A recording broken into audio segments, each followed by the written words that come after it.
C'est une usine, au-delà du complexe industriel qui doit être plein de couloirs et de sous-sols, etc. Et en plus, en dessous, il y a des galeries qui remonteraient à la Seconde Guerre mondiale et probablement un abri anti-atomique.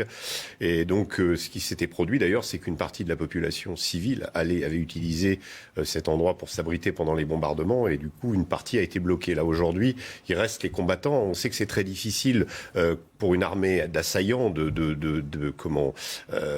d'avoir raison et en fait de gagner la totalité d'une ville comme ça quand il y a ce type de construction. On est vraiment dans la guérilla urbaine pure, et on sait par exemple que les ruines sont souvent à l'avantage de celui qui se défend.